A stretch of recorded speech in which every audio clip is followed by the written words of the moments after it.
So good evening. I'm going to try and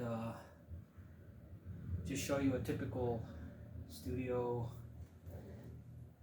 evening. It's 9 o'clock. I wanted to share something specifically that I couldn't on the last video. Basically, I did a little cleaning up, organizing stuff. There's still a lot to do, and nothing special. Just been cleaning up. I think I'm gonna leave my vinyl player there with the console. I have these little tannoys. You can't see them. I don't have the camera pointed at the console, but the console's got a lot of stuff on top of it. It's a lot cleaner than it was before. Hopefully you can sort of kind of see how it's gotten a little cleaner. It's gotten a little cleaner. There's a lot of stuff on the floor. Basically, I put a lot of my tapes have been stacked, organized, parts on a certain shelf, boxes up there. I got basically organized my monitors with a digital machine right here. I got cables down here. I got more cables down there in that box. I'm organizing stuff. I wanted to share the specific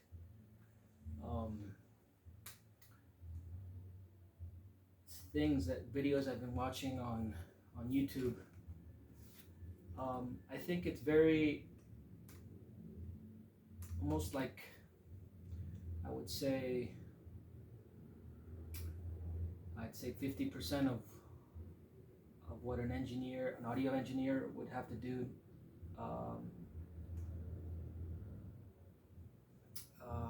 in modern days, like today, is follow up on YouTube. And obviously, I guess maybe I'm speaking in terms of academia. If you want to be maybe informed, sort of have a little, I know that everything's not on the internet, especially if we're speaking about engineering, but there is a lot of information and there's a lot of practical advice, which is very useful, and I think it's fundamentally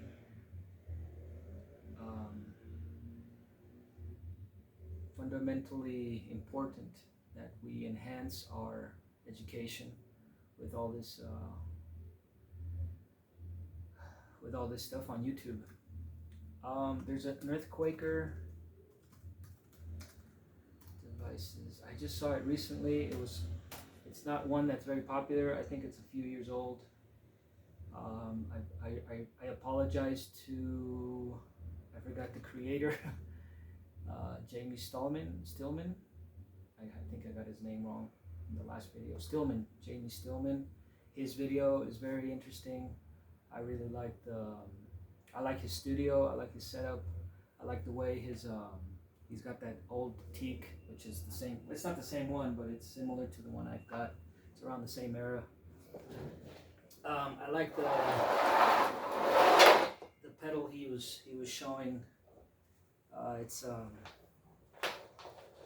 specific one. So this is typically what I do every day. Is I got dog hair here. I cleaned up so much, and I still have a lot to clean up. Oh, anyways, this is the snake for the console. Just gonna throw this up there. And so basically, in a studio, if you've never thought of interning at a studio, it's important that you have some experience for yourself. If you're going to build your own studio, if you're going to start building by parts. You're going to start getting equipment. I suggest you have the internet and check out all those YouTube channels. Maybe you're already doing that. I got a lot of dust here. Maybe you're already doing that. I have a can here. I'll get it right now. And if you can't intern, I think it's fundamentally important that you have a YouTube channel and you try to follow all these people, which are very well informed and in practice. They've recorded bands, I'm guessing through the 80s, the 90s. Reverb is a great channel. Reverb has specific artist tones, basically like how to set up a tone for a song. If you want to play a certain song, you have to have these 3 pedals or these 4 pedals. Sometimes it's not, and I think they've interviewed specific artists, and sometimes they're not correct, but they're pretty. The artist usually says it's pretty close. It's pretty close, so they're usually well informed. Let's see what we have. A lot of pedals, Earthquake device. I really like what they do. Earthquake, the Rainbow Machine. I think that one sounds really cool. I don't have any Earthquaker products, but when I do, I will share. I think Blooms is another one. I think that's a distortion. I'm not sure. Anyways, those are really interesting pedals.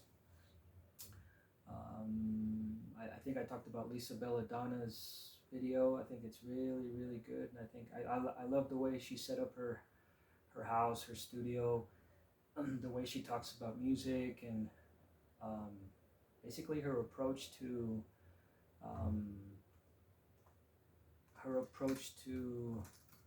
recording, the way she does live,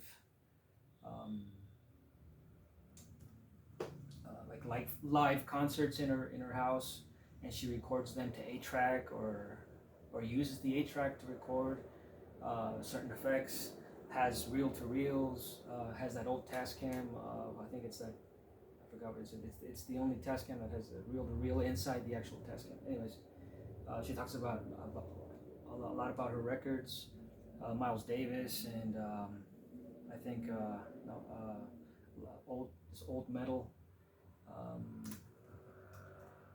I really like her episode. Andrew Huang, I've been checking him out. I'm looking right here. He's got really cool. I like his approach to composition. It's really interesting. I'm not really into that type of music, but well, actually, that's not true. I do kind of enjoy it, and really like the I think the it's like a free form composition, even though there is a certain, there's probably like a chorus verse, bridge, chorus, but it feels really free form, and I think it's really interesting. Bob Bruno is a really good one.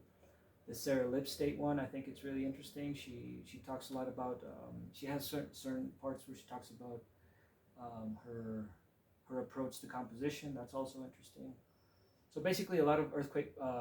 Rob Schnaff is really. I really love Elliott Smith's music, and I think it was back at Musicians Institute.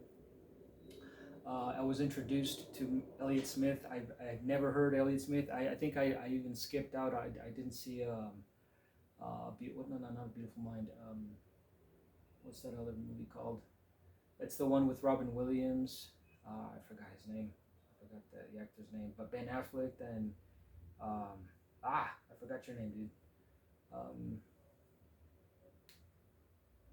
Anyways, he's the one that did the spy. Steve Albini recently passed away. So rest in peace, Steve. You're the man, and I thank Steve a lot for everything. His approach, basically his ideal, his idealism, his no fear, old old gear, reel to reel tape, analog, do it DIY stuff. I think is really cool. Anyways, I have a video where I talk a lot about Steve. Adrian Ballou from I forgot, Adrian Ballou from Converge. Um, I really like his console. It's like a Frankenstein console. He's got three different kinds of consoles. I think one that really stood out was obviously the Burl. The Burl, is it the Burl?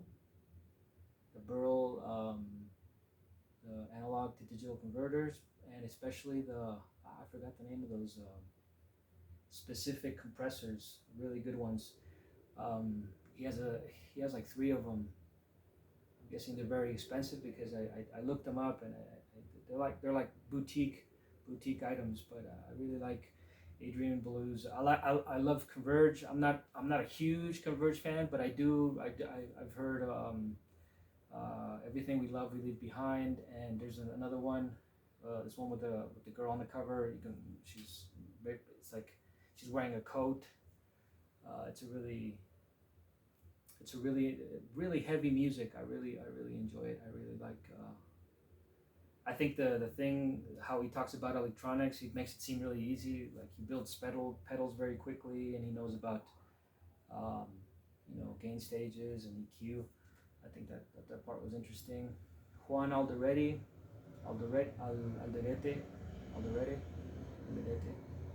Mars Volta, Deltron 3030. I think I've heard Deltron. Maybe I think if it's hip hop, then I've heard it. Obviously Mars Volta. I think maybe I did see him live, and I wasn't looking at the bass player. I was looking at the guitar player and the singer and the drummer. Maybe Juan was on the other side of the stage. But yeah, I know Mars Volta is one of those bands that if you see him live, you'll be completely transformed and blown away. I'm glad to hear Juan's doing a lot better. He had a recent accident while hiking. Glad you're doing all right, man. He's got really cool. Show us your junk. He talks about that LA area where buy used pedals, and he's basically a collector. There's cool stuff in there. Lee Ronaldo from Sonic Youth. I think that's one of the top ones. I think if you want to be informed about everything completely, like from it's like an extensive show us your junk. It's like a 25-minute one, but the content inside is very revealing about composition, about art, about painting, about studio setup, about creation, about creativity. Evil Joe Barresi, I really like Chevelle. I think Tool, yeah, also. The Melvins, I love the Melvins, but I've never heard a specific Melvins record, but I know Joe Barresi is really a junk. He's got a lot of gear, and he knows his stuff really well. I like the last few Chevelle records. They're really great, really great productions. One of my favorite, Toshi Kasai. I really like Toshi Kasai's one.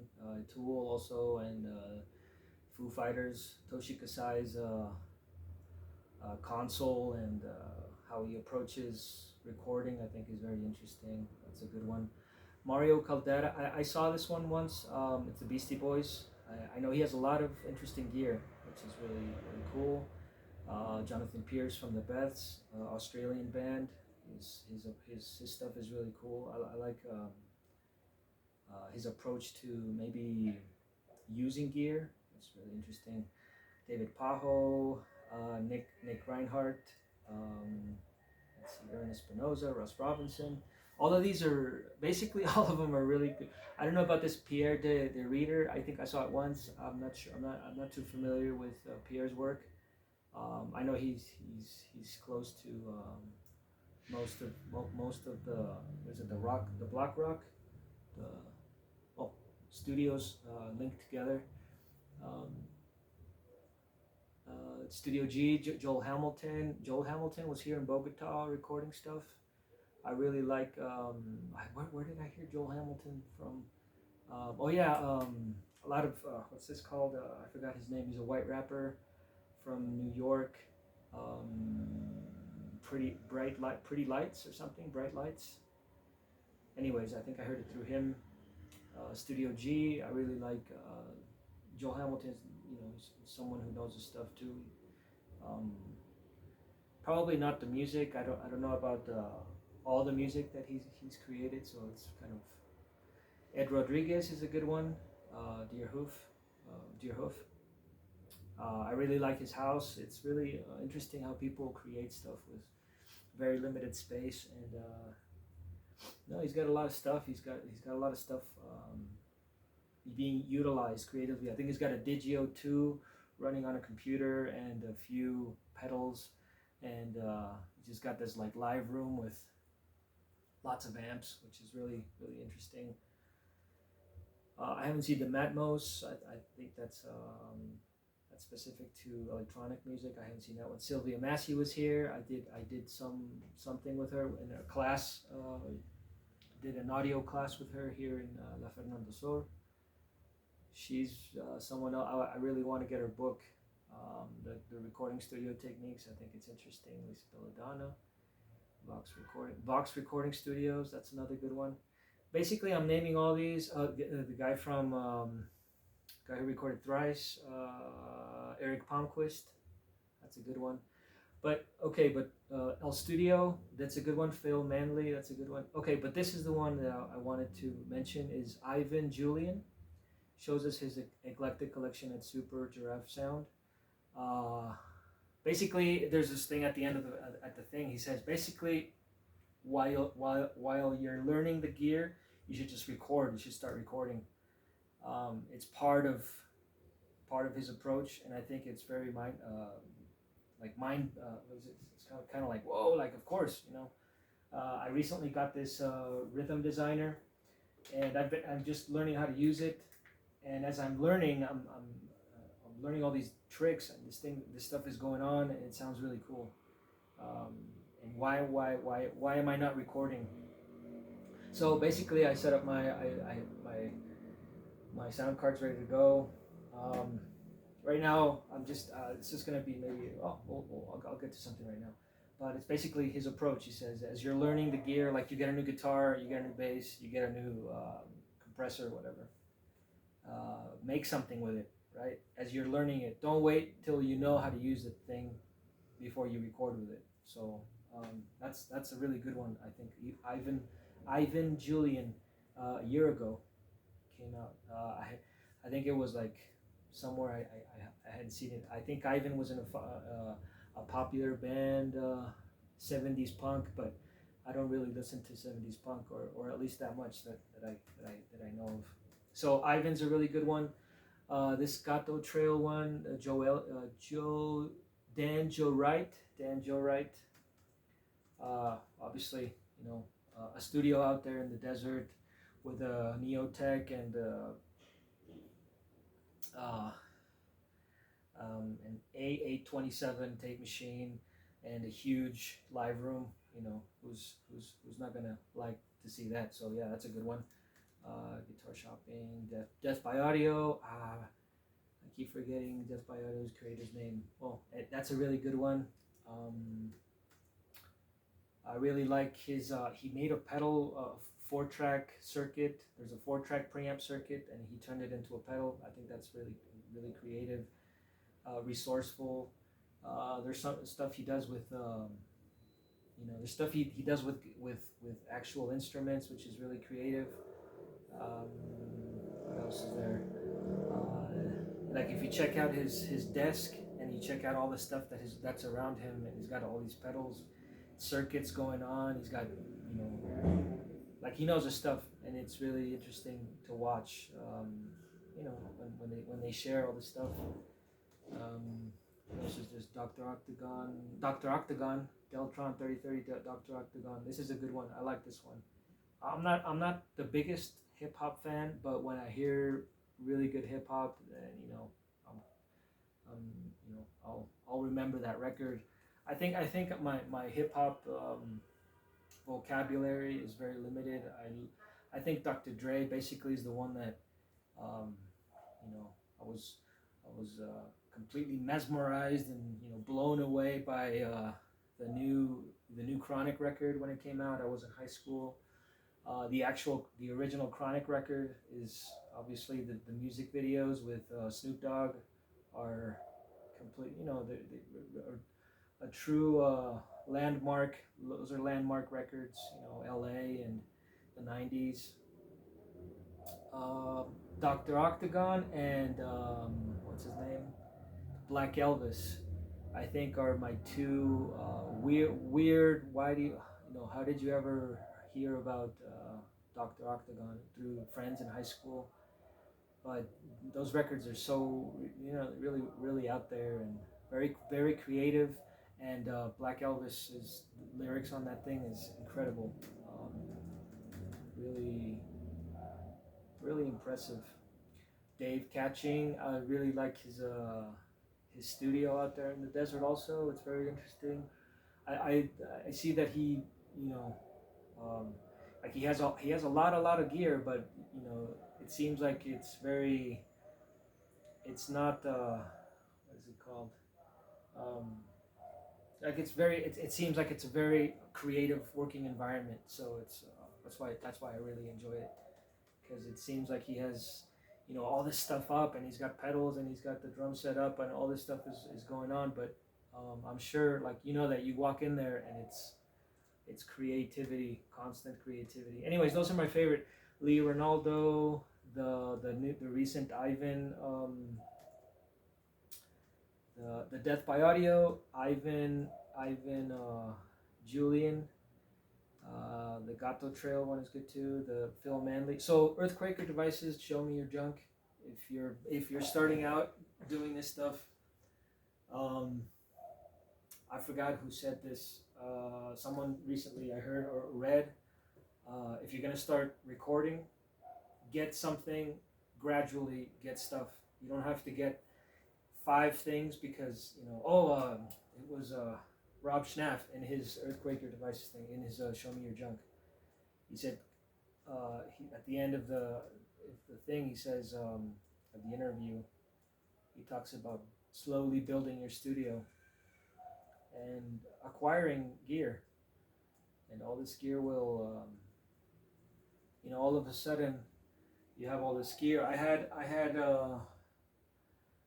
had this 4-track for, what is it, 27 years now, and I've made a lot of music with it. I've learned a lot about music. There's this thing about showing people, maybe online, someone who has no idea about this stuff, and they look online. Oh, that looks easy. You just get a console, you get a computer, a sound card, and some monitors. It looks simple enough. But there's different phases and different, almost like the objective is not to just to spit out records, right? Like, oh, I can make beats all day and pump out sound and just I think there's a lot more to it than that. Learning through analog recording, through 4-track recording, it becomes more of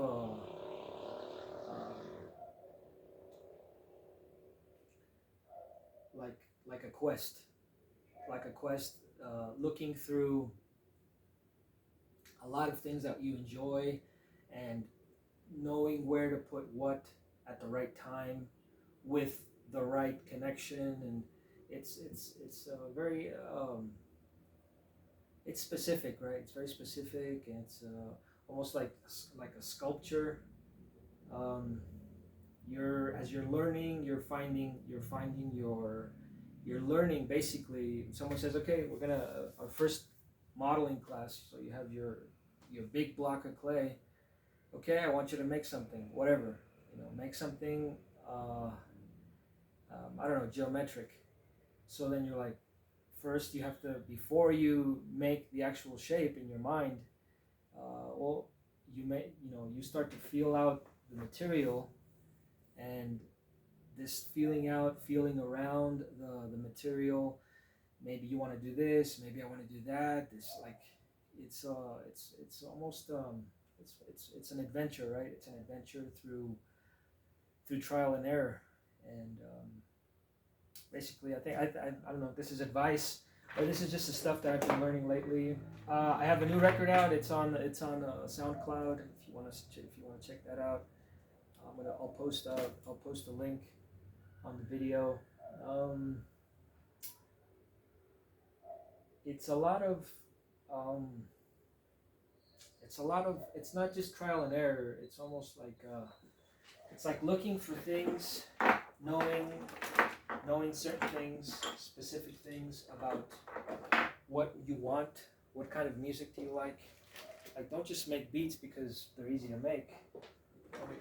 I wouldn't spend time I wouldn't spend time, learning to play the flute because I don't. It's not, my instrument of choice. But because it's easy, I'm gonna learn to play, even though it's not easy. The flute's very hard to play. Um, don't waste your time trying to do this because you're trying to impress somebody or something, or trying to get out of. It's good that it's a good thing to stay home and stay out of trouble. Don't be on the street causing harm or hurting yourself. I use this to basically to dust stuff off. I have a lot of dust here. There's a lot of I don't know, for some reason there's a lot of dust here. Even though I did clean out most of it, it's like in a couple of days it'll get dusty. In a couple of days it'll get dusty again. So I set up the tape machine, and why did I set up the tape machine? I'm going to use a tape machine. I'm going to use the tape machine to mix down to right now. Maybe in the next few days or weeks, I will use it to record something. I may have a few live mixes that I wanna. I have a Digio 3, and I have a huge archive of files and music that I really want to get out. All I have to do is mix it. It would be live mixing straight to the deck, and then back into PreSonus, so I could send it out to the cloud. So yeah, it's basically learning through doing. There's a lot of stuff here, a lot of gadgets. I know where everything is. I know how everything, not how everything works at all the time, but I know, for the most part, I know my gear. I know most of my gear. I know, like, I have these little cups. These are specific. This is a specific mono video cable. This could be used for mono or for RCA audio. It's mono.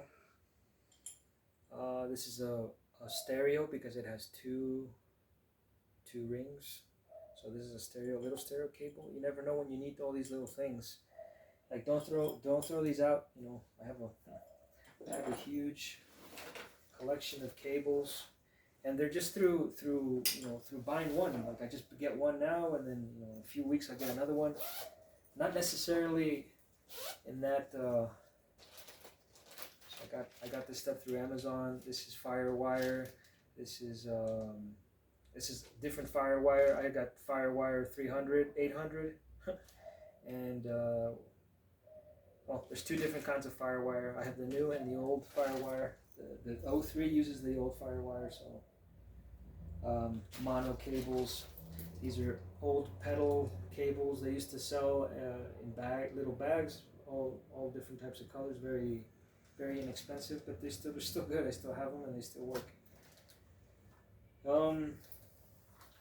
These are really nice mono cables. Anyways, all kinds of stuff. I know basically what everything. My computer, I use it.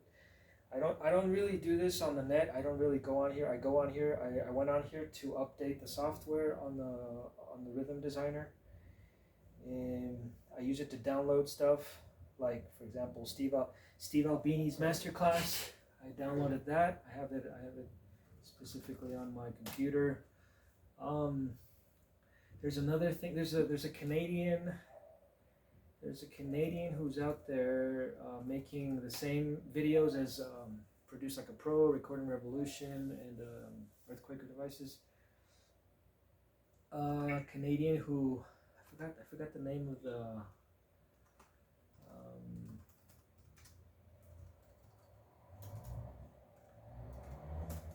studio tour.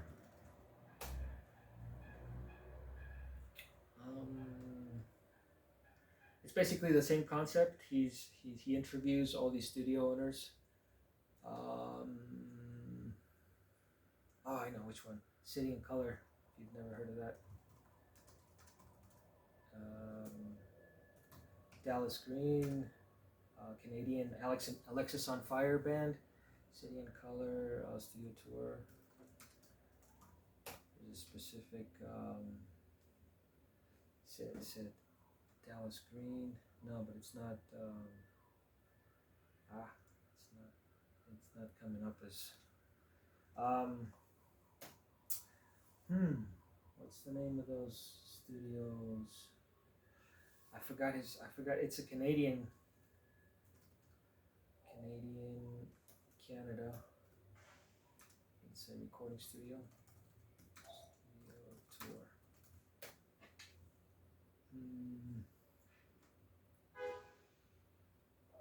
If I see the name, I will definitely know it's that record production. Rick Beato is another incredible person to follow. He's got a lot of information about theory and composition.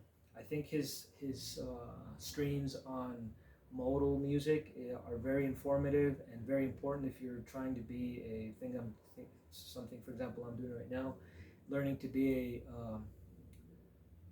a composer, for film, or basically anything. You want to know your theory. I think one of my strengths is theory. I had a really good time with theory growing up. I really, except when it came to when it came time, like I had this episode in MI when I was thinking, do all these bands, for example, do the Beatles, does is this thing recording? Do the Beatles do? Hopefully you can hear me. Hopefully you can hear me. If not, we're gonna have to compress the hell out of the audio.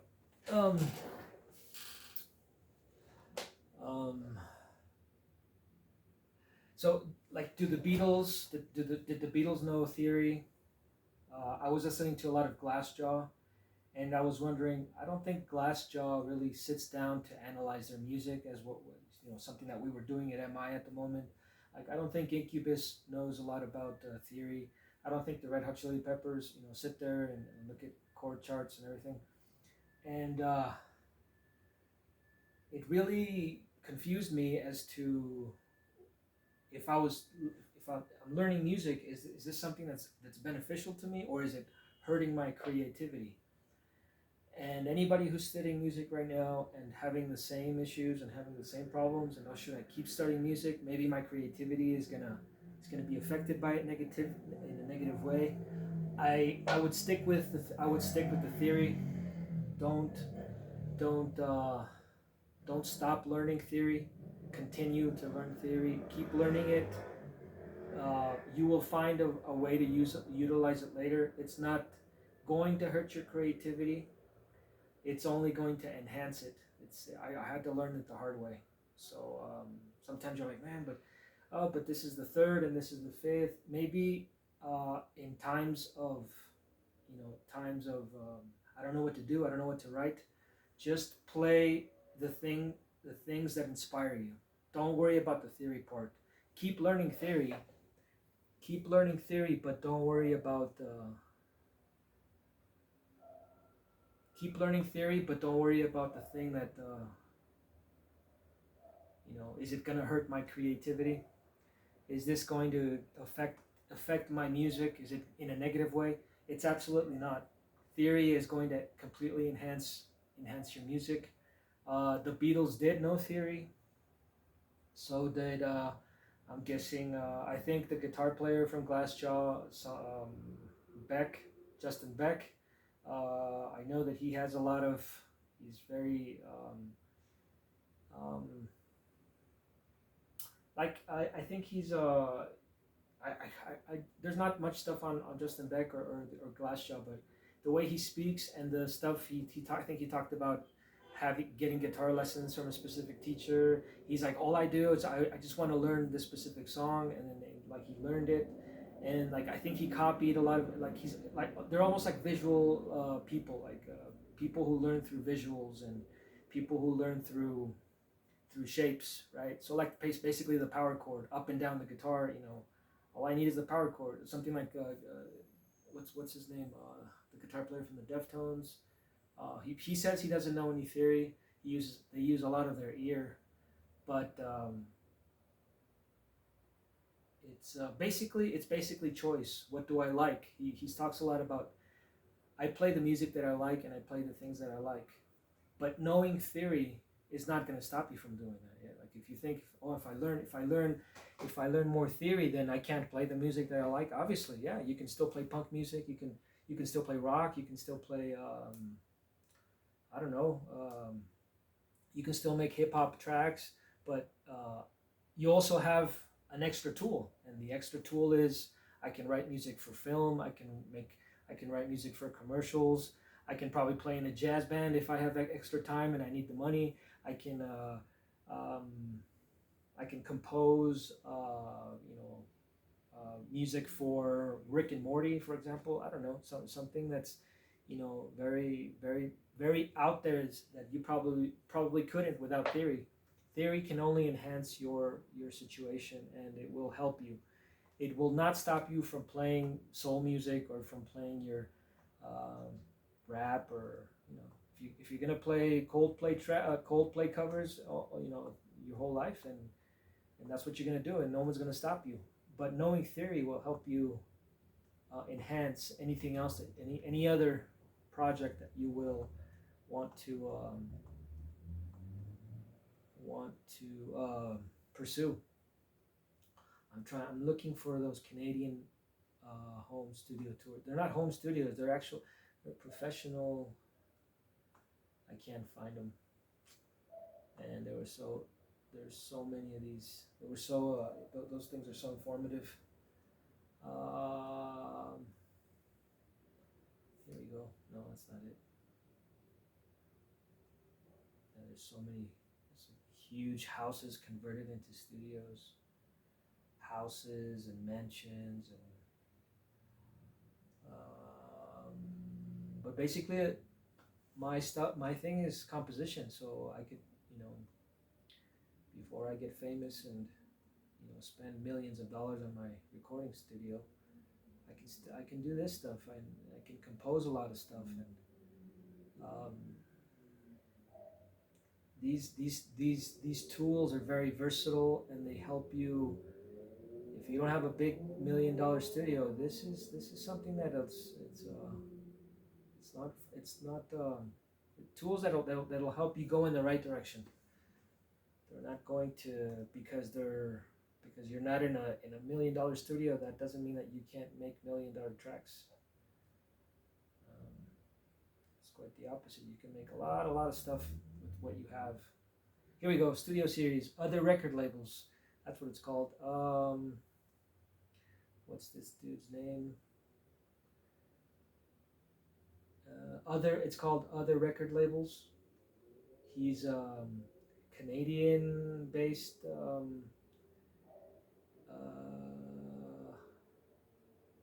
Canadian-based. I think he's a musician also. Other Songs. That's what it's called. Other Songs. Like the series is called Studio Series, and there's like, this is number 32, Arc Studio Recording, and it's a huge. These are almost professional. This is stuff on Anyways, other record labels is, if you're looking for the channel, other record labels, and it's called Studio Series. So you look at other record labels, Studio Series, and other songs. Hosted by Scott Orr. Scott Orr, that's the dude's name. Yeah, he's got a bunch of these videos where he's talking to a lot of studio owners. I think he also owns a record label, or he talks a lot about major versus indie, and he shows you how to start your own record label. If you're looking into that, there's a lot of stuff here. So basically, it's this guy Scott Orr with other record labels and Studio Series, produced like a pro. Rick Beato, I was talking about Rick Beato helping out with theory, and stuff that only enhance your composition. His recording his like his engineering recording studio stuff, he barely talks a lot. He rarely talks about that stuff. He talks more about composition, about ear training, a lot about guitar playing. I've really I've been able to clarify stuff about modal energy, modal composition. Um, yeah, I've cleared a lot about stuff. I think Rick Beato has a really great channel. Let's see what else. Gear. Gear is Earthquaker Devices. Rick is the theory stuff. And his interviews. He's been interviewing a lot of '90s, Michael Beinhorn, Brendan O'Brien, the guy from Collective Soul, Ed Roland. What else? He interviewed Sting. He interviewed Sting's guitar player. I forgot Sting's guitar player, which is an incredible musician. I really like his stuff. Very classy, very great guitar player.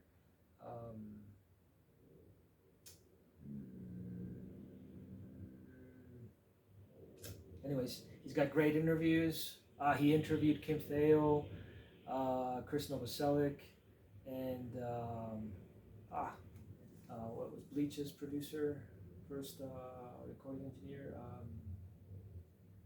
I forgot his name. He's in that interview. He's those three. It's a great interview. He interviewed Butch Vig about Nirvana Nevermind. He interviewed Robert DeLeo of Stone Temple Pilots. He interviewed all these '90s alternative rock bands, which I followed and basically worshipped. Anyways, that's someone you want to follow. So basically, this is it. I wanted to maybe help some people that are probably not knowing what to do. Get a mic. Get a sound card. If it's just a sound card, you don't need the console right now. Get monitors or get headphones. You probably don't need monitors. You need headphones. Get good headphones. You can get $20 headphones. You don't have to get these $100 headphones. You can get $20, $30 headphones, and you can start making beats. Start building your tracks from there. I learned a lot about this stuff through experimentation and through magazines. So basically, I know I've rambled on for an hour, but I'm giving props to the people who've been helping me for the last 10 years. I really want to get back into recording bands. It's really difficult here in Colombia because it's a different country. We have different priorities. We look for different forms of making a living, and this really isn't one of them. It is, but it's also very secondary. That's more of the word. some people do make a living out of it, and I'm looking into it. But like I want to record bands. Something I know how to do that now, but I have to pay for studio time, and I have to. These kids don't have. They have so much talent here. I've seen so many bands live, punk bands. I've seen hip hop bands, rock bands. Very resourceful groups of people. Um, Nowadays, you would think that all this stuff is very easy because it's all up on YouTube. But I've been impressed with a lot of stuff that I've seen live. These kids are really, they're really limited in the sense of maybe theory and knowledge, but they play music because they love it. They don't want to be famous. There's a mentality here in Bogota that these kids who play in these bands, they don't want to be famous. They don't want to be known. They don't want to record. It's almost like anti fun, and right, especially right now, everything is not fun. Oh, if it's on the internet, it's boring. If it's it's uncool. And anyways, I'm gonna get back into recording bands. I've talked to a few studios, and I know that I have to pay for studio time, and I have to basically invest in the bands, and I really don't have money right now to do that. I'm trying to learn my gear. I'm trying to make my own compositions. I'm trying to make my own art, my own stuff. Make Right now I'm making my stuff, and when I get more comfortable in my own skin, then I'll be more willing to record. I can do it. I can do it. I have the ability, and I know, and I have the background. But I really don't want to. It's like throwing money away. I really don't trust anybody right now, and it's a different. It's a different mentality here. So if I was back in LA, if a band would, they'd probably call me and they'd be like, "Hey, Dio, I heard you recording bands. Would you like, could you record us for a couple of days? Maybe 2 or 3 days in the studio. Rent out the studio. For 2 or 3 days. I would charge probably like a minimum fee, and I would know exactly what to do. I wouldn't be worried about the gear being, I don't know, stolen, or well, actually, maybe yeah. Now it's a little bit different, and the internet has really changed the youth nowadays. Kids nowadays are a lot more fearless because of a lot of the stuff that they've been, everybody has more rights now, and everybody has rights. Women, animals, people that commit crime have a lot of more rights now, so it's very difficult. I don't want to put down anybody here, but it's the mentality, right? It's the culture, right? In Colombia, we have different priorities. We would rather spend money on um, I don't know, on a trip to on a really great vacation, or yeah, on a really great vacation. If, for example, I'm a recording engineer, I went to school for recording engineer, but someone said, "Hey, let's go party, let's go do this." The culture and the mentality is that we'd rather do that. Not always. I don't want to I don't want to generalize, and there's a lot of. I know Luciano. I know Felipe Lopez, mastering engineer I was learning from. He's a very disciplined person, and he has specific projects, and he knows who to. Very smart person. He knows who to deal with, and he knows who to record. Um, I'm more of a go with the flow kind of a person. If I see someone who wants to record, then I'll probably record. But it's not a very safe thing here. So it's not. There's a lot of talent. There's a lot of talent here, and I would really like to record a lot of bands here. I like a lot of the music. I think maybe the punk the punk aspect of music here in Bogota is much more appealing to me than the hip hop. I'm not a very I'm not a huge hip hop fan. I wouldn't go out of my way to say that, oh, let's make a hip hop record. I would rather much, it's not that I don't like it. It's just that I know that I would be much more effective and creative and productive if I'm in a rock punk environment, and I maybe even pop, Latino pop, which is, anyways, just generalizing. So basically, back to this. So another night, what do I do now? If I didn't have the camera on, I would probably organize a little more cables and everything. But I guess it's not. It's no time like the present to so just start picking stuff up. In a normal tracking session, what would go on is that the band would arrive at a certain time. I would probably be there much earlier, and I would be checking. I would be checking voltages. I would be checking the gear. I would be maybe taking some kind of inventory as towards cables.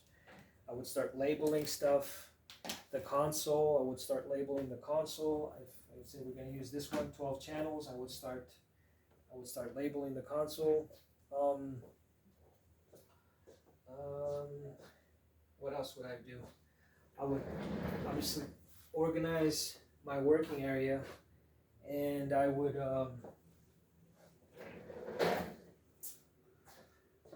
wait for the band, obviously. And what would happen when the band arrives is that, am I still recording? Excuse me. Yeah, I'm still recording. Okay, we got it. So what's the most important thing when you're recording? At first, we got to get levels, right? We got to get gain staging. We got to get everything to the tape machine, also known as the computer. For now, right? Because we have a tape machine, and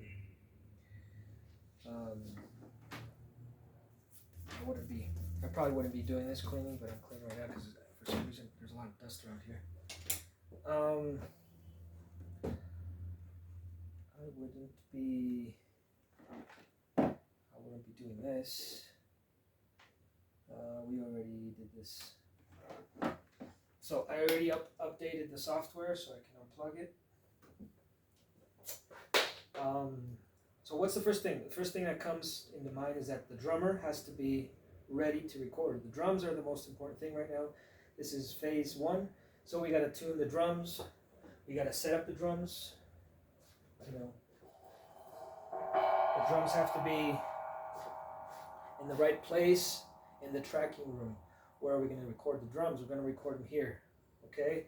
Start checking where you want to record stuff by clapping around the room, checking out the echo, the space that's going to take up, what's going to be, who's going to stand here, who's going to stand there, what are we going to record? The whole band? Or are we going to record or just the drums? Well, for now we're just going to talk about drums, so we're going to record the drums here, right?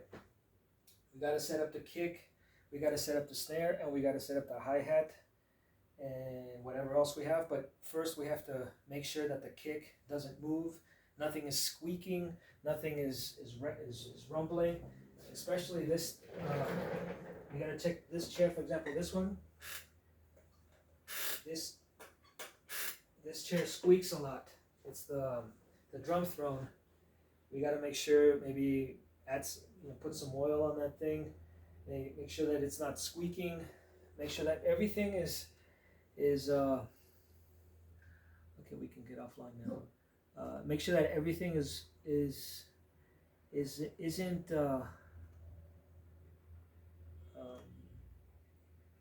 Everything is working properly, right? If it's a guitar, we have to make sure that the guitar player is tuning his guitar. We have to make sure the bass player is tuning their bass.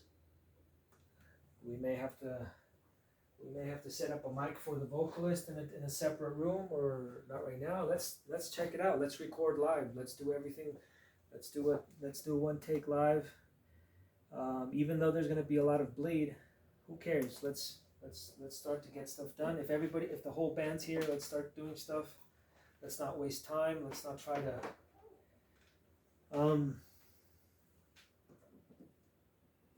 Well, for now, we got the drums. We're setting up the drums. I connected the drums. Actually, before I connect the power, so we gotta check that. Make sure the pedals aren't squeaking. If they're squeaking, I'm sure the drummer knows what to do. WD-40 or any other synthetic oil that will help to prevent any sort of squeal or sound. Let's go right into this. I gotta check. I don't know why it's going into 48. I think it's trying to save memory. For some reason, it doesn't stay in 96. I think it's because I started using 48. Why won't it stay in 96? Oh, there it goes. Oh, it's probably because the last few sessions I've been using 48, so I'm gonna use 96 in this one. I want to see what the.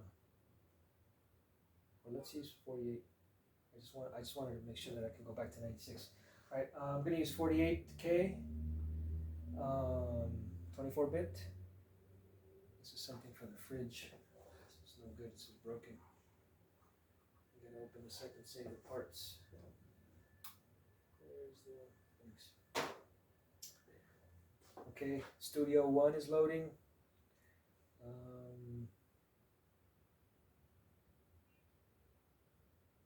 Okay, so we want to make sure that the drum is set up correctly. We have a mic. Let's say we have 4 different mics. Let's set up one for the kick, one for the snare, and 2 overheads. That's what I would normally do. One for the kick, one for the snare, and just to get something started. It's especially if it's a demo right now. We don't know what the band wants yet. We're just setting stuff up right now. Let's go to new song. You start learning the software. Let's just go to empty song. I'm just gonna write empty song. Let's go to sample. I want to see if I can go back to 96. For some reason, it's not working. No, I can. Let's go to 48. I just wanted to make sure that I could. 48K, 24-bit. How long is the song? 25 minutes. Let's make it 15.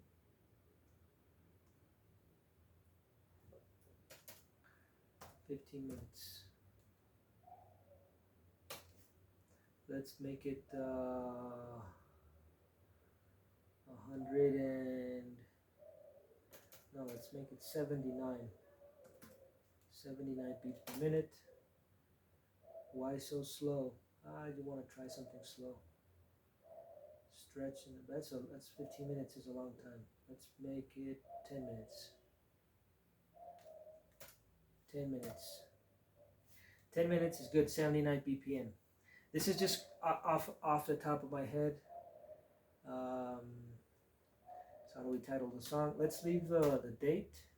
Leave it July. Let's put July 2024. July 2024. What's something that'll come up? Because I'm the creator, I'm the composer. Let's call this the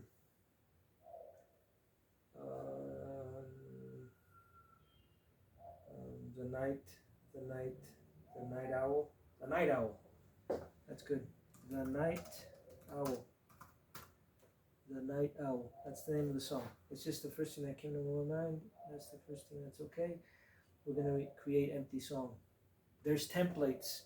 I suggest you use the templates. Why am I using the empty song? Because I want to completely I don't want to have anything on the desk, because I know that if I have other stuff, it's going to get in the way. Well, I would use the templates if you don't know what you're initially doing. So just use maybe 8 to 16 tracks if you're going to record a whole band. Yeah, use those templates. But why am I doing this? Because I'm going to be composing as I go. So empty, file, new track, add track, 1. Usually this is a lot slower because you've never seen the software and you're really like, am I doing this right? Is this correct? So there's a lot of things that may may be a little bit you're not too sure of. I got a mortally pedal there, which helps me.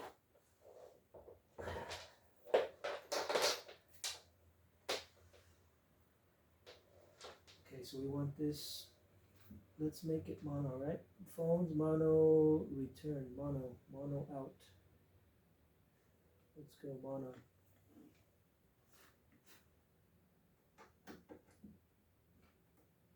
Mono to channel 1. And I usually put I turn everything all the way down, unless it's the mixer. The mixer I leave in the center because I'm doing both. I'm checking playback and input for right now. Headphones, I turn all the way down. I'm not gonna need the headphones. And we're gonna put Rhythm Designer. Rhythm Designer, audio. It says type, audio, count. 4 count. So 1, 2, 3, 4, and then it goes into the track. I'm guessing. Yeah, I keep forgetting. Let's make it red, or orange, like the Rhythm Designer. Orange. There's no orange. There is. It's like a peach color. This is good. Yeah, Rhythm Designer color. Format mono. Let's keep it mono. Preset. Usually I keep everything mono. Stereo I tend not to use because it takes up a lot of space on the track, and it's it muddies up a lot of stuff. So for practical reasons, I like to use input 1, main out. Perfect. It's asking me if I want to put any presets. Drums. Ooh. Presets on drums. Presets on drums. What happened? Drums. Airy overheads, bass drum. Let's add some. Snappy scale overheads. No, let's just leave it like that for now. We'll add effects as we go. Oh no, that's the count is how many tracks I want. Dummy. Delete. Remove track. Remove track. Let's keep it mono. 2 mono stereo. Okay. No, not bad. Twice the sound. Now I'm gonna record. Now I'm gonna connect this. So we're setting up the drums, and everything's in tune. All the drums are in tune. You check all the drums. Make sure the kick. You check. Everything is coming in. Yeah, it's coming in through the sound card, making sure that you're getting good level. What is good level? What is good? This gain staging. Gain staging is very important. We don't want to go. Let's add a step.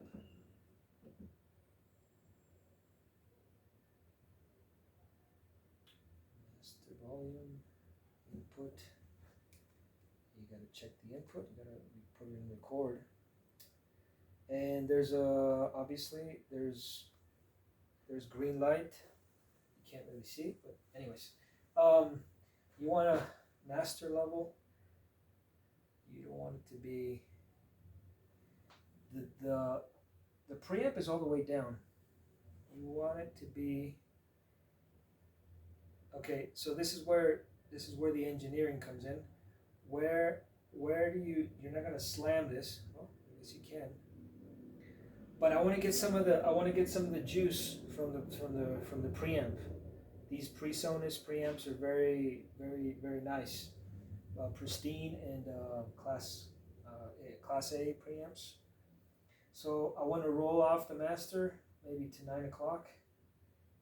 No, actually maybe back to 12 where it was. Keep it at 12 o'clock, and I want to boost. I want to boost the preamp.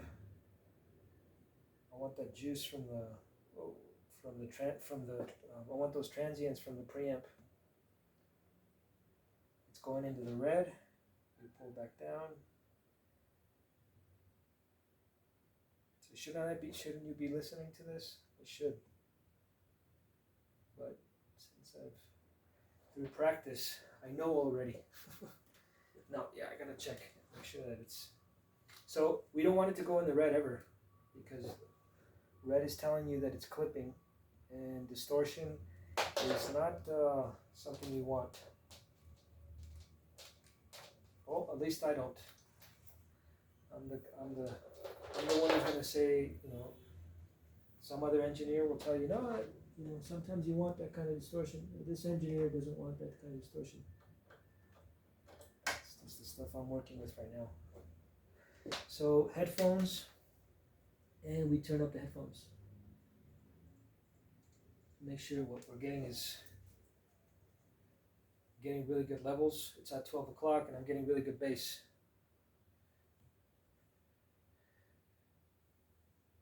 Okay, I'm probably not gonna make this. I'm just gonna record a basic song. All right, that's good. I'm not doing that. So if you can hear, it's going on a little bit.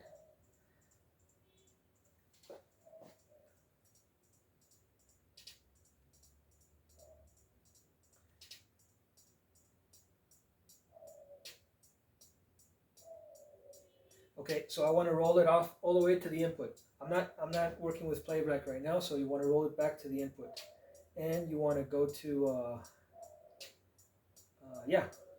turn up the headphones. But I'm not gonna put these on because there's a lot of bass. Whoa, it's a lot of bass. Very, very. This is very hip hop oriented drums. And why'd you get these? Because I don't know. I guess I really wanted to get the sound.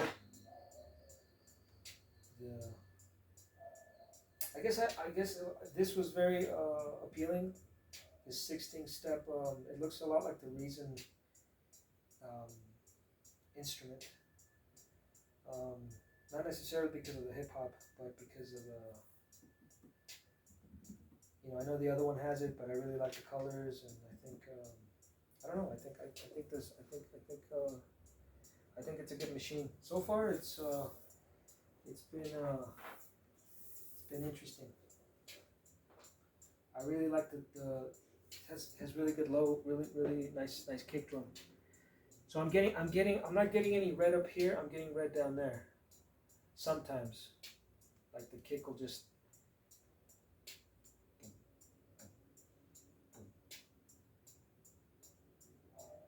Like sometimes it wants to clip. I have to be careful because make sure it's not clipping. Some engineers will tell you that it's okay, it'll clip, it's okay, nothing's gonna happen. Look, it clipped already. And what I do is I usually let's pull back the preamp. No, let's pull back the machine. I want that preamp sound.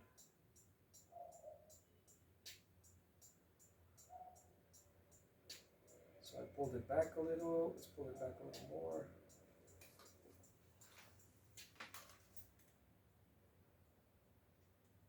Yeah, it's very loud. Yeah, it's almost like, 3/4 the way? It's not slamming into the red. So it's not red up here, and it's not red down there. That's optimum. That's what you want. Well, if you're like me, this is that's what you want right now. So what are these consoles for? If I want the juice from the Soundcraft, I can hook up the Soundcraft and send it to the Soundcraft into this preamp, making this preamp, very quiet in the mix, and send it, really boost this 60 dB Soundcraft, or in the near future, which I'm gonna have this working, is have this preamp in the mix, which is what I want to do. This is why I have this console. I also have this little Alesis preamp here with 2-channel with a drive. So basically it's that. So why are these people, why are we collecting all this gear? There's a preamp in this thing, which is very nice. It doesn't sound as good as as something like this, but it could be used as depending on what it is. Maybe for a crazy vocal, as a. So yeah, that has preamps too, for drums, very bassy EQ. So I would send the signal of the drum machine directly into here we go. This one I'm gonna start making cables. We got a patch bay, so we send the drums into this patch bay, send the patch bay out into the console, the TIAC, and then we send the output of the TIAC into this PreSonus, and this PreSonus now has a different preamp, right?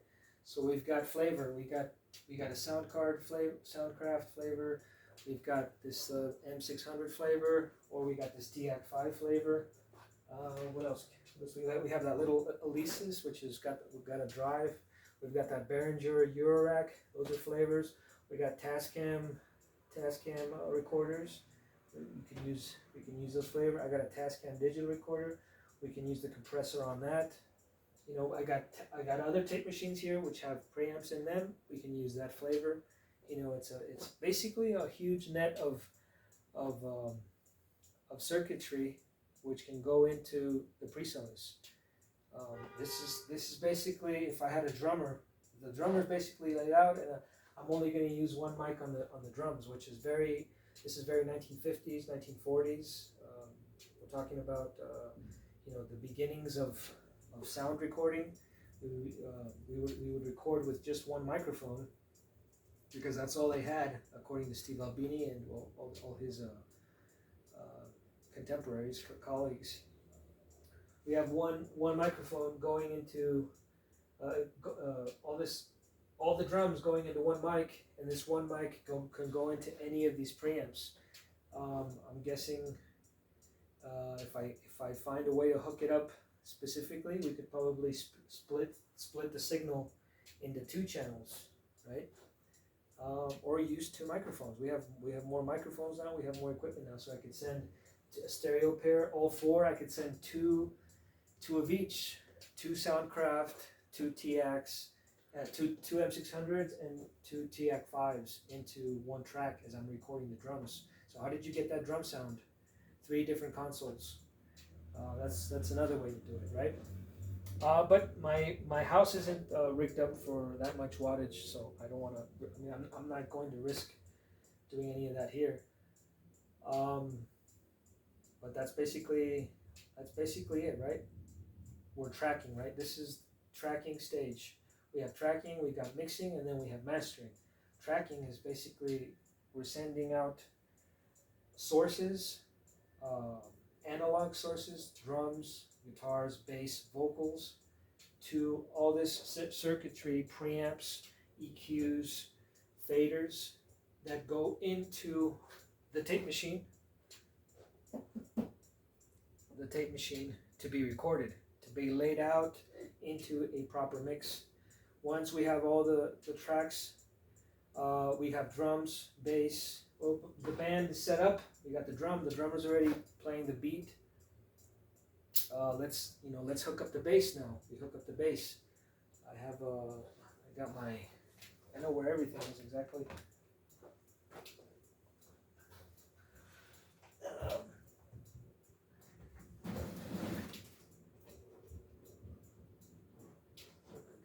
This one open. Oh yeah. There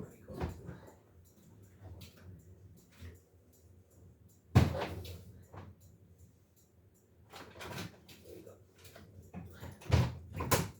So we use for the bass player, we send them into this direct box, and this direct box into maybe channel 2, so we can record drums and bass at the same time.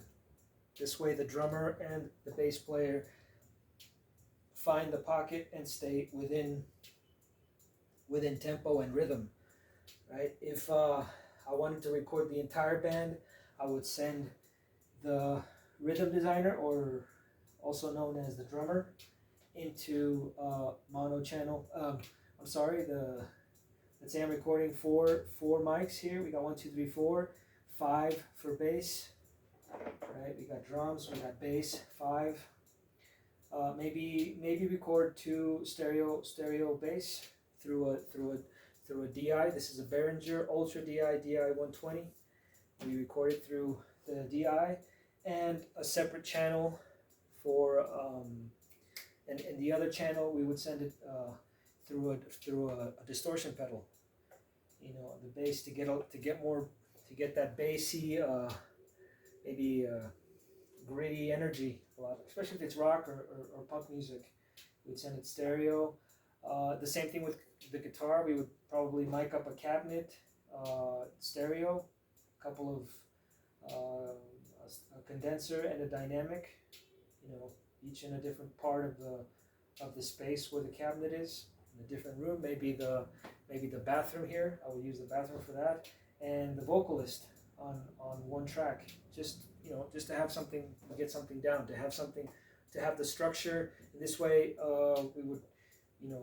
we would lay down a few minutes of music, and we would start really viewing and analyzing what's going on within the music.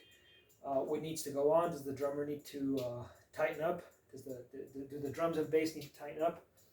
I would send all this entire mix of the whole band, the stereo, out into the PreSonus stereo. Once it's in the PreSonus world, then it will be recorded on 2 tracks, like if it was a master tape machine, right? Like something like this.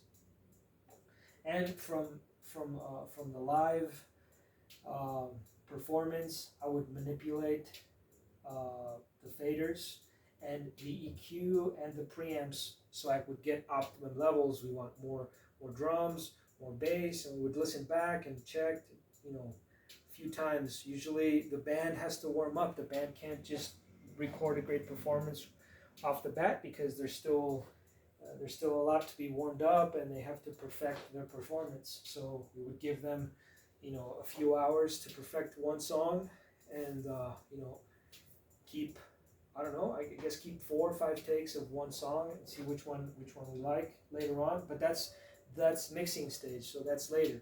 We're worried about time and tracking, so we have to record everything on. We would record everything on stereo. We would have a stereo image of what we want to do. Once we have this, I could take my PreSonus and I could take my setup, and I would come back here. For instance, if I had this probably in a different studio, I would come back and I would tell maybe the bass player, come by, and we would maybe record with the guitar player. We would record over the drums. How do you feel about the song? Is the song ready? Do you think it sounds great? It should be like this, but now let's perfect it. Let's start sculpting every single instrument. So then we get the bass player, and we sit them down here, the bass player and the guitar player. Once they're here, then we can go over the entire song, quite possibly with the vocals. This way the impact of the song continues, and we start building over everything that we've been working on, building and building and building. And eventually probably have to go back into a nice big studio to record the drums towards the end, right? And then come back here and record the vocals. So that's probably how I would do it tonight. This is what I'm thinking about right now. So this is the equipment I have here. I would not record a live band here in my apartment, because my neighbors would be very mad, and unless it's maybe classical music, if it's a quartet, if it's a folky music, maybe 3 or 4 people here laid out here in the living room, that could, you know, set up a couple acoustic guitars and maybe a microphone. I could do stuff like that here, no problem. But I would do the same thing, send them into the Soundcraft. Make sure that the EQ, the preamps, and the faders are at optimum levels into the PreSonus. Once the PreSonus is perfect and you can see that there is no clipping, we can start laying stuff down. There are two approaches. There's the American. I read this somewhere. This is the American approach. Is that the American approach is that we lay everything down cleanly, pristinely, have everything laid out, the song, so that everything, and then later on we add effects. And then there's the English approach, which is sort of like the Pink Floyd type of thing, the Pink Floyd, the Beatles type thing, that they set everything up and lay it down right away. So we set up the volume and the EQ, the preamp, everything is set up nicely, very clean, and then they start adding effects on top.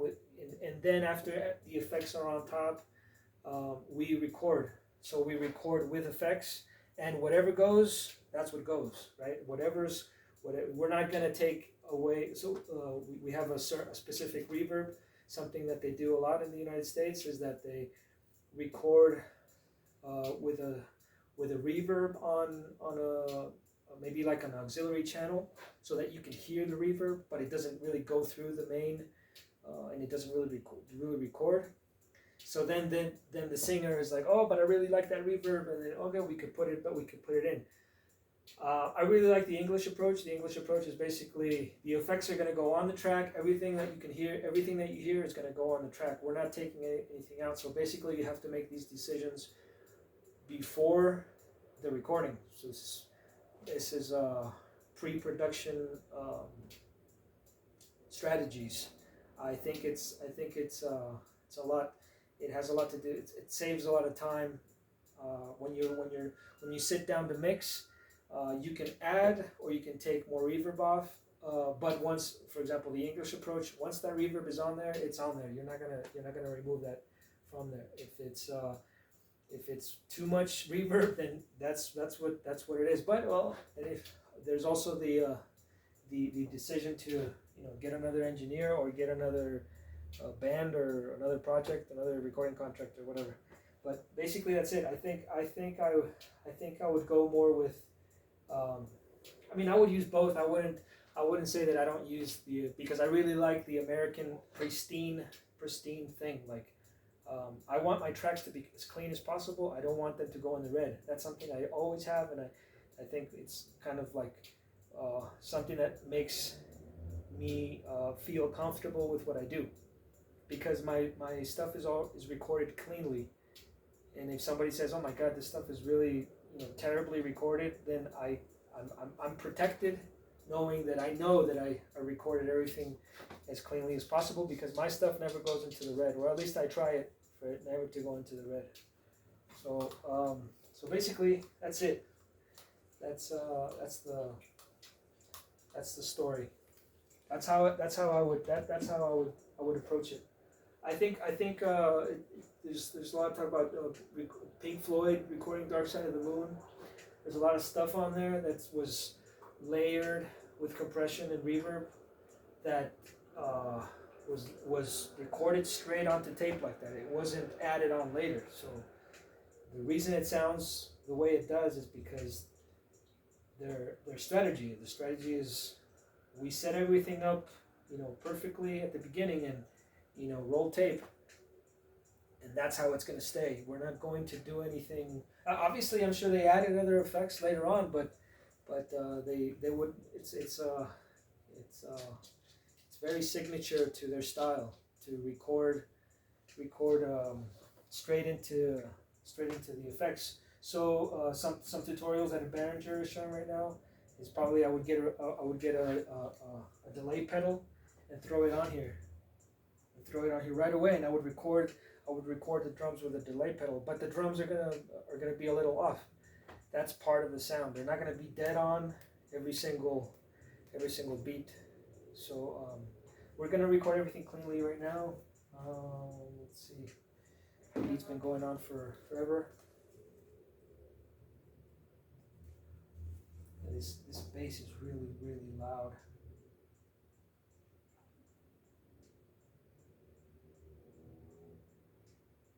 It's only at 12 o'clock.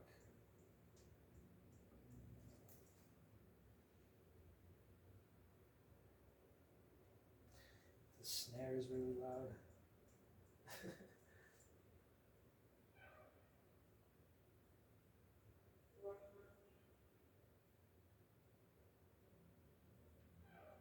There, perfect.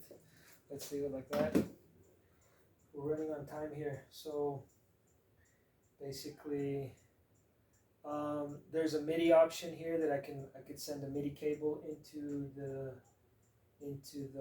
PreSonus. I haven't used that yet, so I'm not comfortable. I got a MIDI cable right here.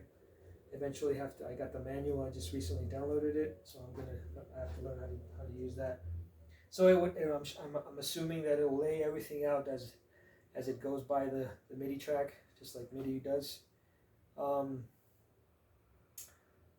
I do like MIDI. I think it's very useful tool.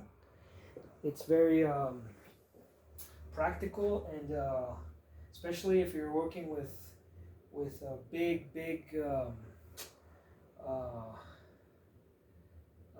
arrangements. I think MIDI works very well with arrangers and composers.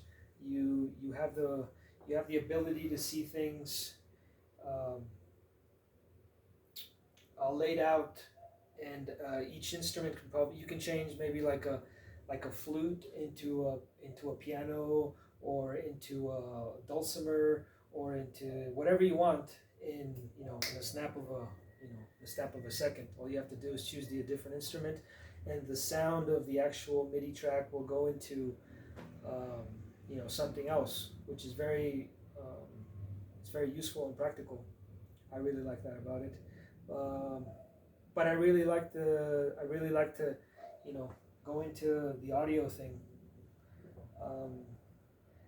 Leaving MIDI on the computer, just MIDI. It's not. I don't know. I don't feel comfortable. I usually have a MIDI file, and I usually bounce it into audio just so that I have the actual audio. I don't want to lose the information. It just makes me feel comfortable, because if you have all that information laid out, not being audio, then it could be corrupted. I'm assuming if something happens to the drive, or something happens to maybe you have a virus, maybe you went online and did something happened to the cache, something happened to something happened to the BIOS or something, and the information can be corrupted, so you don't want to lose any of that. So, and as soon as you have a MIDI file, the safest thing, at least what I would do, is bounce it straight into a file, so that you have the actual audio file.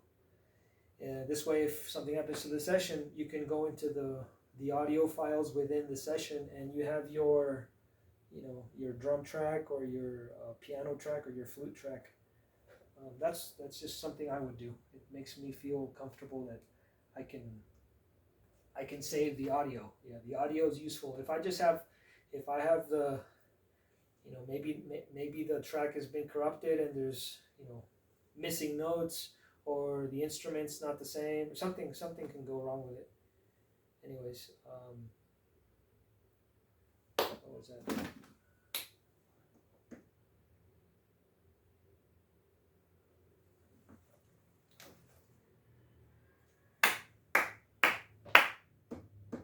Oh yeah, obviously the preamp's all the way. It's almost at 9 o'clock. Okay, we're almost done here. I'm just gonna record. I'm gonna record a basic beat. It's recording.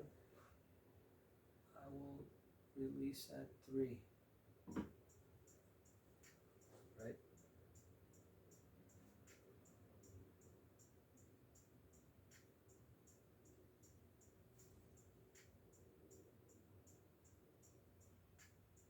So so the drummer's going, he's playing. I'm recording the audio. Everything is at ideally, quote unquote, optimum levels. Something is going on. I can see it. I can see through the the oscilloscope, not the oscilloscope, the wave analyzer, the file. Something is too loud. Something is too quiet. I can raise levels. I can move around stuff. I can check EQ. You know, I'm using my headphones. Using my headphones, and I can, you know, maybe start moving stuff around, panning stuff. As soon as you do that, if this is a 2-channel, if I have everything sent to the Soundcraft into this, anything that I do here will be recorded, right? So if I move something if I move the hi-hat from the right to the left, or the left to the right, that will be recorded. So that's something to, you know, take into account.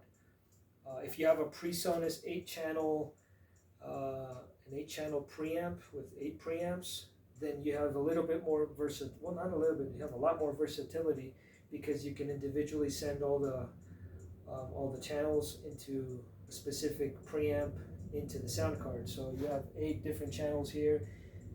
You can manipulate stuff individually, but no, I'm learning to use the 2-track, the 2-channel. I think the 2-channel is more than enough for rock music and for punk music. I mean, it's very it's very complicated to satisfy musicians who have intricate, complex parts.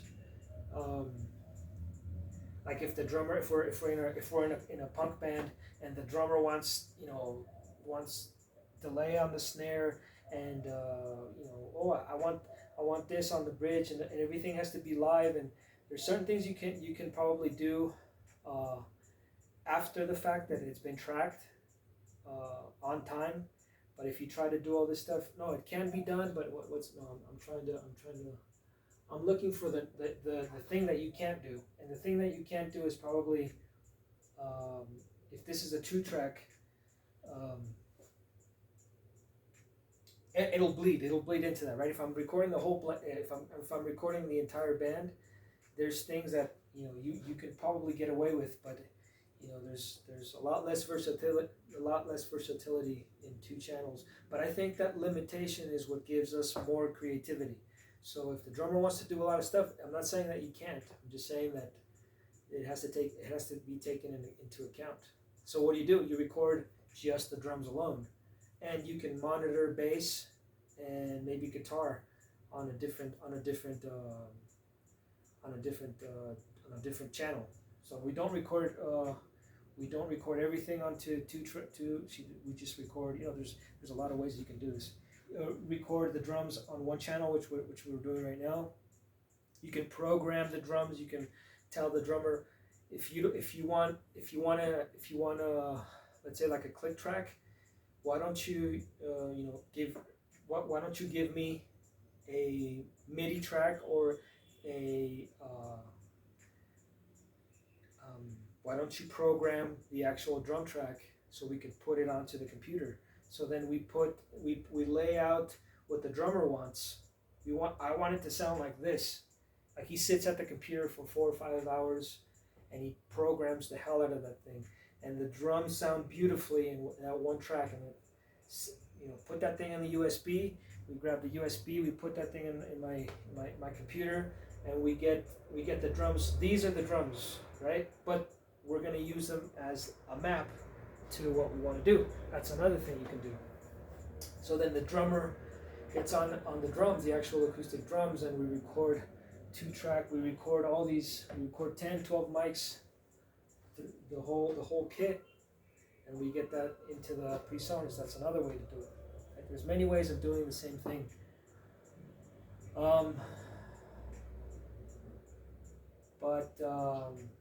But definitely, if you want, you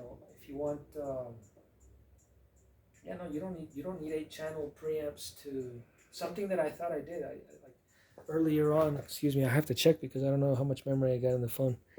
Earlier on, back in high school, I used to think that I needed, not high school, after high school, I thought I needed all these channels, and all I needed was a 16 channel console. I was doing everything through the preamps. Like I thought I needed more channels. And what I needed was an actual 16, an individual 16 channel console. Right? All the band needed was a console, because everything can be thrown into the console.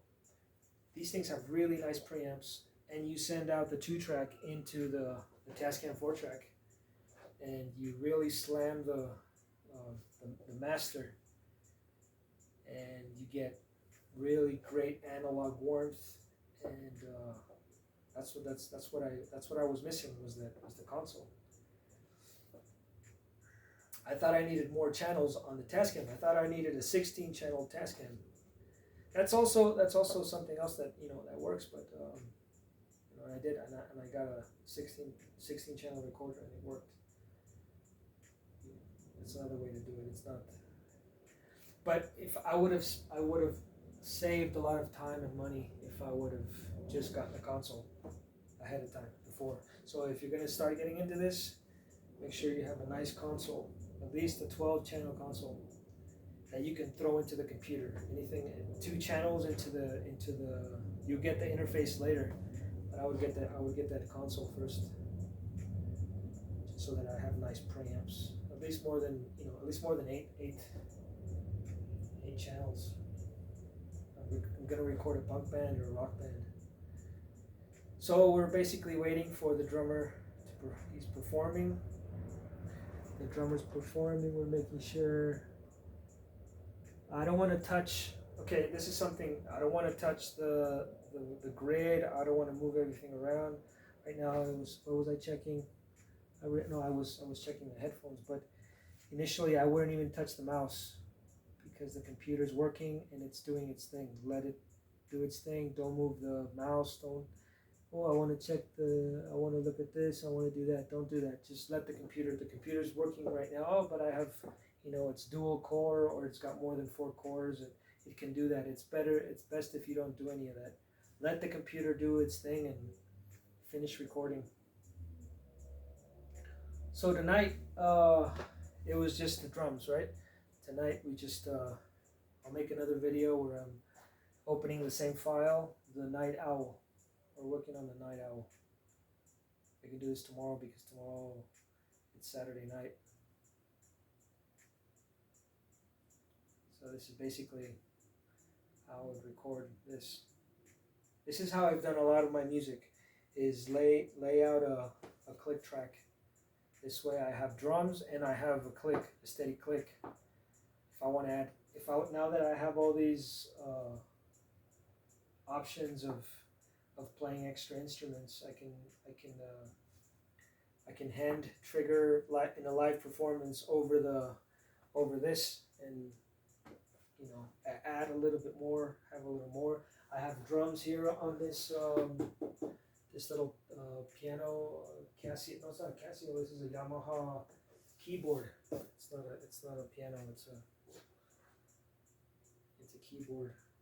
It's got really nice samples in there. That works too. As we wait. So basically, I think that's it. That's the video. If you're new to this, that's how I would approach it. Give it. Does it always have to be like this? It doesn't always have to be like this. You want to record the band. You want to record, if you want to record bands, you want to make sure that you get the drums and the bass really tight. That's the thing that's gonna, unless it's a really messed up band, then someone who has more focus on maybe on the guitar playing, or maybe the screaming aspect, or the rapping part, then maybe that's probably secondary, depending. But usually it's the low end that you have to focus on at first, and then the mid range, and then the high stuff, vocals, melodies, and solos. This is very easy right now. It's getting late. It's 10:30. Should I wait for the whole thing? Jesus. How old is 10 minutes?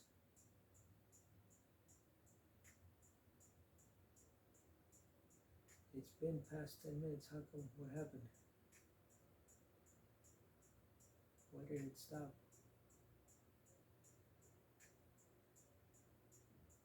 11 minutes, I guess. I guess it keeps going.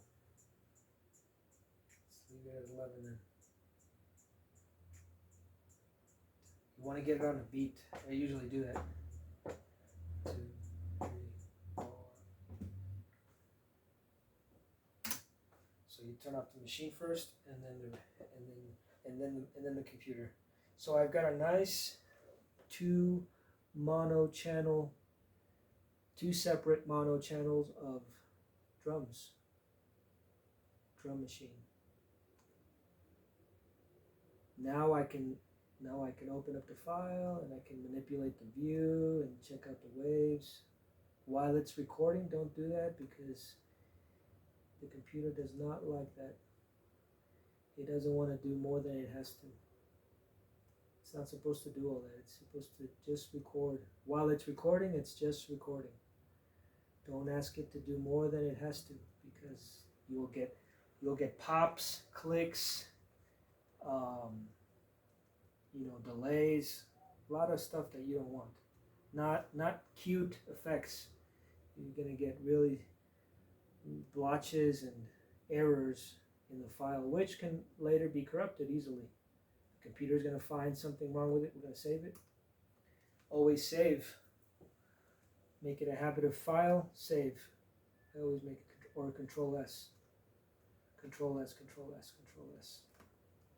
Every rig has, every DAW has its own shortcuts, so you have to learn those. Alright, so basically that's it. I have a drum track now that I can work off of. So tomorrow I'm going to we can layer acoustic guitar, but I'm not going to do acoustic guitar. Let's go right into the bass. Let's get the bass into the DI. So now that I'm done with the drum machine, I'm going to turn down the volume on the master and turn it off and unplug it. I always unplug everything. So tomorrow I'm going to do the look, and it even clipped. It clipped. When did it clip? That's weird. It doesn't show a clip. Maybe when I turned off the machine. Probably it popped when I turned off the drum machine. Okay, well that's it. Tomorrow I'll do the second part of the video. So basically this is tracking stage. It's so complicated really because there's so much gear, but it's very, very simple. If you can record a drum set pristinely, and we want clean sounds. We want to get clean stuff into the computer. If you can record the drums, then you move on to recording the bass through a DI, and everything else is basically mics and compression. You add compression to I add compression to the drums and to the bass, especially to the drums, because the drums are very dynamically, shifting from very aggressive sounds to really slow parts, to really very super quiet stuff, to really slammed, So that's why we use the compressor. The compressor helps us to keep the dynamics, keep the dynamic range steady, and so that it's not slamming into our ears all of a sudden. And it sounds great without compression because it's audio analog. But with experience, you learn that the compressor is there for a reason, and that's what the reason is, so that all that sound doesn't slam into your ears abruptly, and it's not.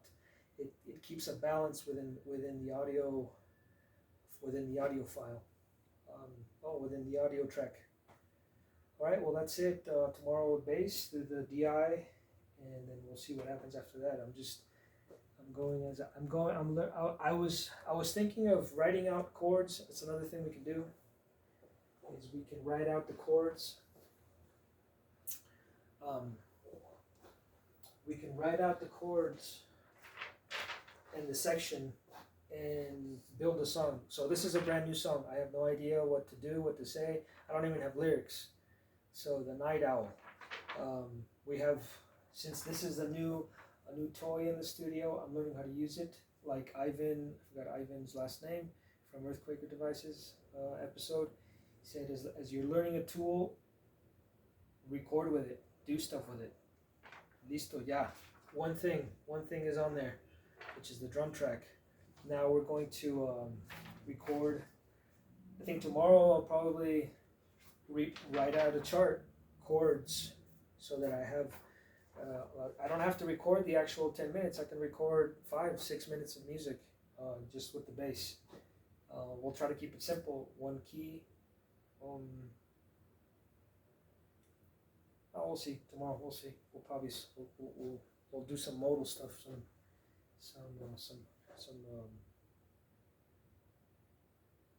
maybe some parallel major minor stuff. I haven't done that. I haven't really done that. That's something I learned from Rick Beato too. Is the modal stuff. Okay, so that's the video. We have a click drum track. Tomorrow we record bass, and we follow on from that. So that's it. So what do I do now? I just I turn off and make sure that everything is closed. The session. The Night Owl, it's there. July 2024. The Night Owl. The file's there. Turn off because it's very late right now. I'm gonna have a 10:45, a midnight snack, and go to sleep. Turn off the computer. Make sure the computer is being turned off.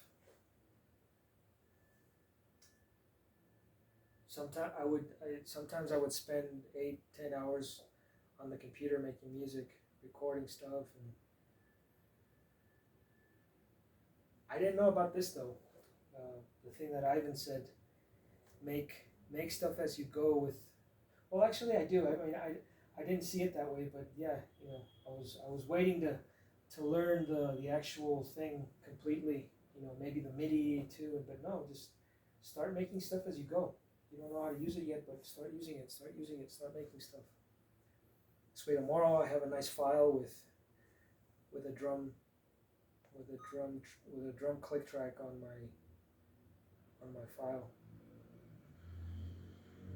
Maybe record some, it's hip hop drums, 79, so something really like, maybe, I don't know yet.